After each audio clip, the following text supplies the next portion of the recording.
அண்ணன் திருமாவளவன்கிட்ட நான் வைக்கிற கோரிக்கை என்ன சொன்னால், நீங்கள் அங்கே போய் நின்னீங்க இல்லையா, இதுக்கு முழு காரணம் யார்? திமுக தான்னு அடித்து சத்தியமிட்டு அந்த இடத்துல பேசிங்கன்னா உங்களை உத்தம புத்திரன்னு நினைக்கலாம், நேர்மையான அரசியல்வாதின்னு நினைக்கலாம். நீங்கள் திமுகவை மறைச்சிட்டு பாஜக ஆர்எஸ்எஸ்ன்னு யாரை வச்சு பூச்சாண்டி காட்டுறீங்க? நீங்கள் சொல்லுங்க, யாரை வச்சு பூச்சாண்டி காட்டுறீங்க? ஆனால் திரு திருமாவளவன் அவர்கள் வந்து என்ன கேட்குறாரு அப்படின்னா, பிராமண கடப்பாறையை கொண்டு திராவிட கட்டடத்தை உடைப்பேன் அப்படின்னு சீமான் அவர்கள் சொல்றாரு.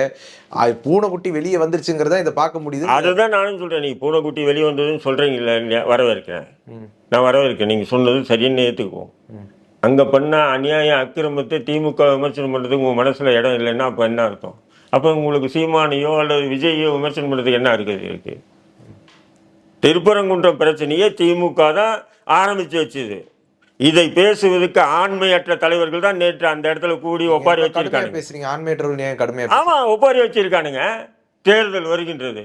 இப்போ இந்த நேரத்தில் வந்து பிஜேபி ஆர்எஸ்எஸ் சொன்னால் சிறுபான்மை வாக்குகள் முழுக்க அறுவடை பண்ணும். இது தவிர வேற என்ன இருக்கு அண்ணங்கிட்ட, திருமாவளவன்கிட்ட?